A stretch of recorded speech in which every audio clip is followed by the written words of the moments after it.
disciplined. It requires just having a attitude of like, okay, now it's time to actually get serious. My health is on the line, my future's on the line, and you can really make giant changes when you start to really clean up your eating. So nutrition, that's what we're gonna dive into today. If you are a note taker, write down these 4 simple changes. It's simple. Our Max Living eating plan, we focus on nourishing your body. So the 4 basic changes, anybody can do 4 changes, and that's what we're gonna focus on tonight. Number 1 is protein. So it's very important that you replace your protein from conventional protein to natural source protein. And I'll dive into that a little bit better. But just write down, change your proteins from conventional to natural proteins.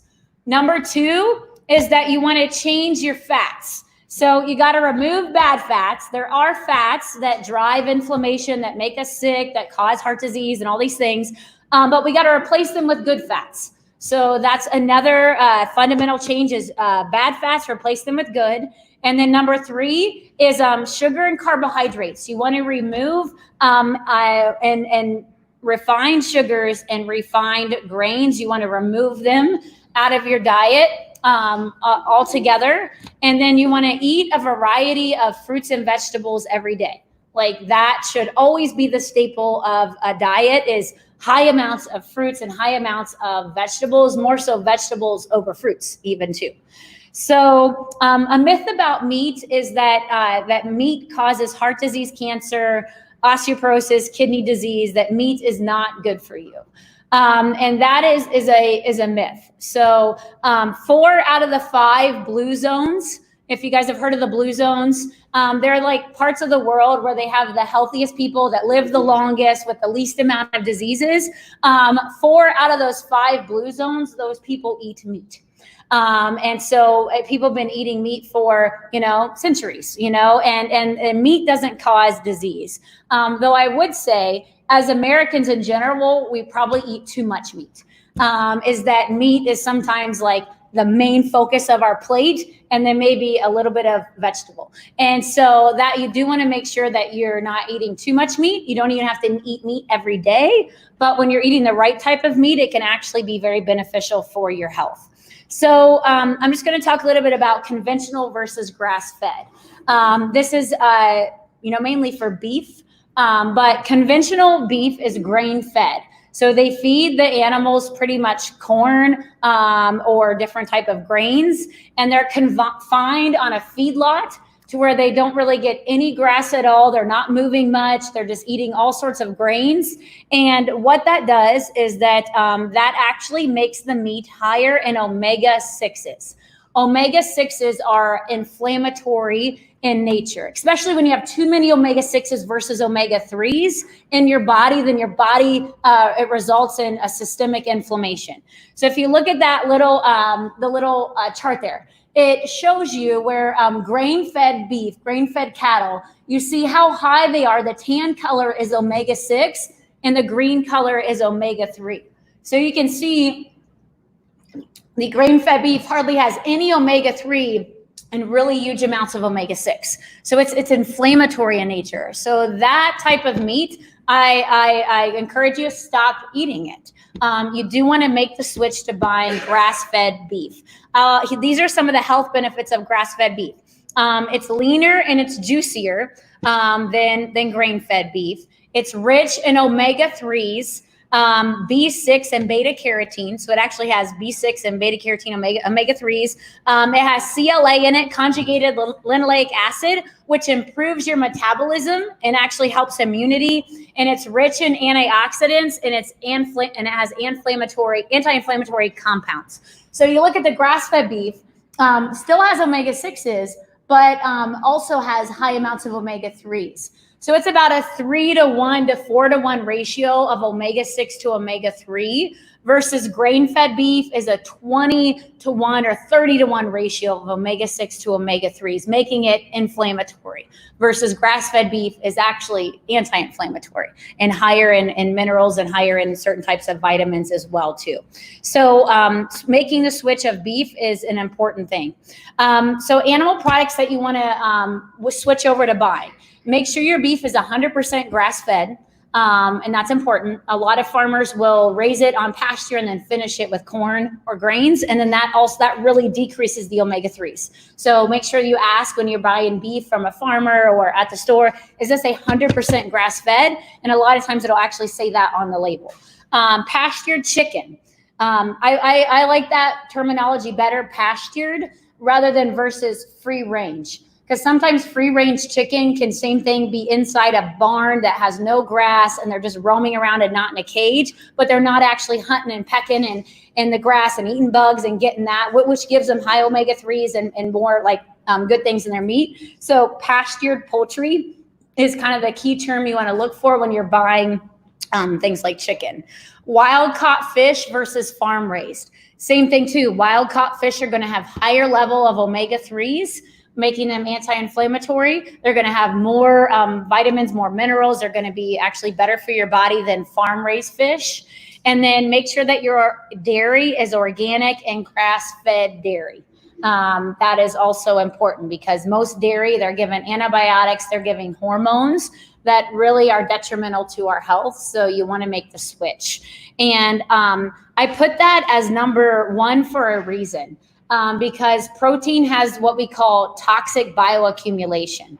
So when an animal eats all this grain that's been sprayed with pesticides and herbicides and chemicals, and they have to eat tons of it, all of that resides in their muscle tissue. So then when we eat their muscle tissue, then that then transfers to us. So protein is very important to switch. Even before you buy organic fruits and vegetables, you want to spend more money on buying organic proteins because of that reason. Second big change that was listed was good fats versus bad fats. So your bad fats are the hydrogenated, partially hydrogenated oils. Those are also things like cottonseed oil, soybean oil, canola oil, vegetable oils. And I feel like most people are kind of aware that hydrogenated oils are bad for them, but a lot of people still use canola oil.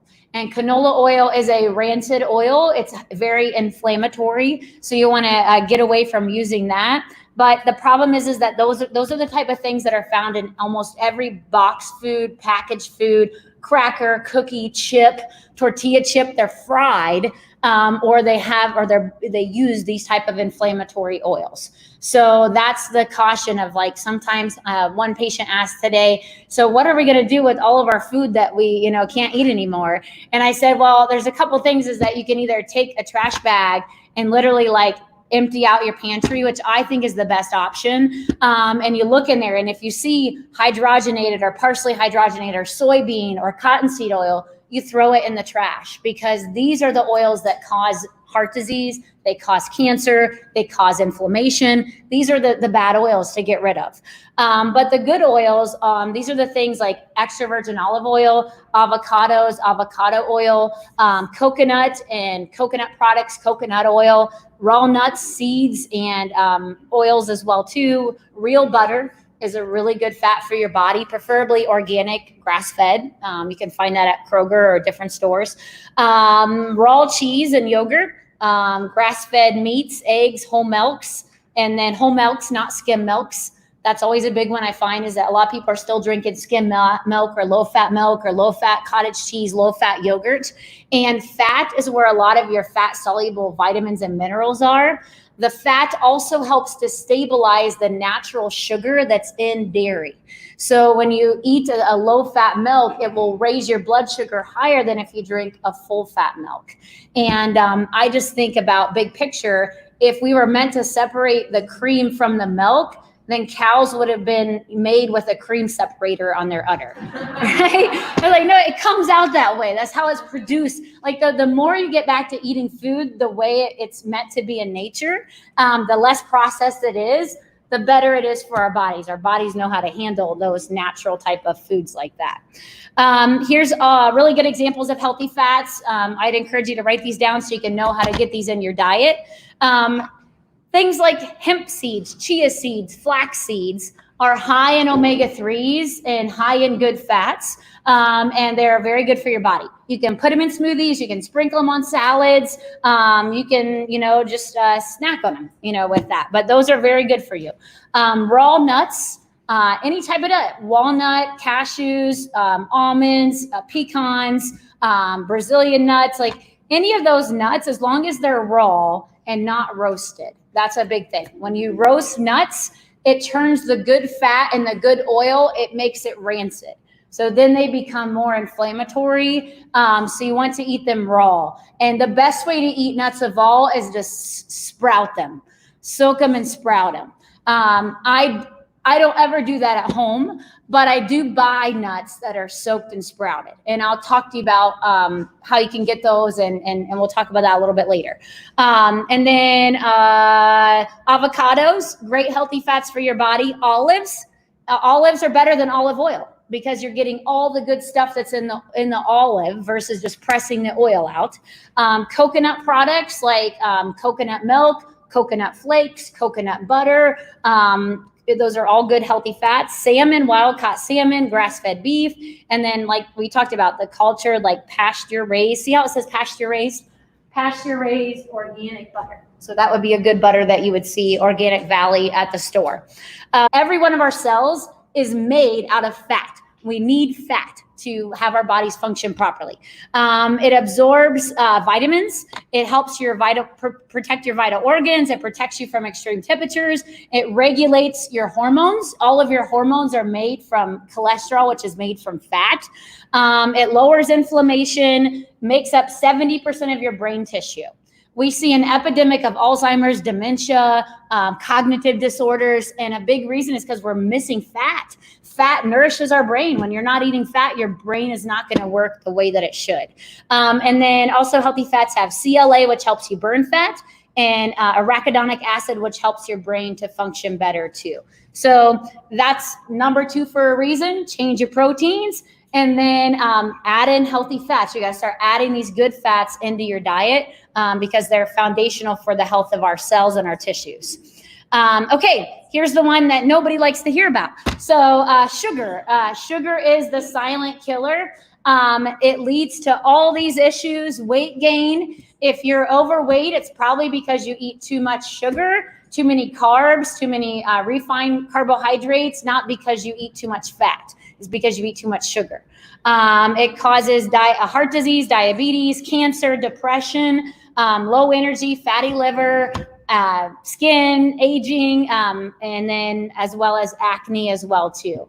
So sugar has to go. You got to cut the sugar out of our diets. And I think that as Americans, we are just used to eating lots of sugar, and we grew up eating lots of sugar, and so you do have to really get used to not snacking on maybe that bowl of ice cream every night, or not having your candy, or not having your Little Debbie's, or not eating your cereal every morning. Like, these are things you got to get used to, but after a while, it becomes your new normal with that. This is an interesting thing I always like to think about when I think about sugar, is that it breaks down the collagen and it prematurely ages your skin and your joints. So this is a picture of your skin. So all those little things in there, the white things are collagen, the green little dots are elastin, and that's what keeps your skin nice and firm. Also, those are in your joints, and your cartilage is made out of that. Well, when you eat diets high in sugar and high in carbohydrates, like breads and pastas and rices, then it breaks down the elastin and the collagen, which literally will cause your skin to develop wrinkles. It's not going to be as elastic. And same thing with your joints. It will cause your joints to wear out faster. And if you are a patient that's here and you have chronic pain, whether it's joint pain, hip pain, back pain, neck pain, if you cut out sugar and you cut out bread and most of the carbs, the pain will get better. Your joints will feel better. But you gotta get it out. So if you're complaining to me about how your body hurts, I'm gonna say, stop complaining and stop eating Twinkies, right? Or whatever it may be. It's probably not Twinkies, but time and time again, how many of your patients, raise your hand, when you've cut that stuff out, your joints feel better, your pain gets better? Raise your hand. Like, it's a night and day difference. So if you've never tried it, try it, and you'd be surprised how much better that your body can feel not having that in there. So cut out things that turn to sugar as well. So this would be like breads, pastas, crackers, cookies, cereal, and sauces. A lot of sauces have added sugar. So you go to the grocery store and you look at pasta sauce, you can find some pasta sauces that their very first ingredient is sugar. You can find other pasta sauces that have no sugar, but you have to flip it over and read the label and make sure you don't have added sugar. Like don't eat foods with added sugar. And then cereal is another thing. I think that we got to get used to not eating cereal. There's really no such thing as a healthy cereal. So this morning, what I made for Josh and I took a little bit of like full fat coconut milk. I took some coconut flakes, I put a little bit of the coconut milk in the bowl, the coconut flakes. I chopped up some strawberries, a little bit of a banana, and then I topped it with some pecans, a little bit of like sunflower seeds, some cinnamon, and a little bit of stevia, and I ate that like a cereal. And so that would be an acceptable cereal. It's grain-free, it has nuts, it has the coconut flakes in it, so you can make your own healthy cereals. But buying it from the store, it's hard to find anything that really is a good thing.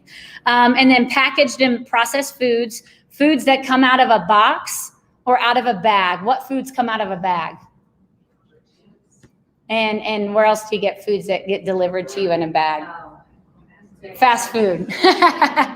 So I haven't eaten at fast food places for like 15 years. And I'm just amazed. I leave here at work some nights and like cars are lined up at the Dairy Queen. You guys have probably seen it, like down the road. And I'm like, oh my gosh, or you can't even, like, there's like a traffic jam, and it's because all the cars are trying to turn into Taco Bell.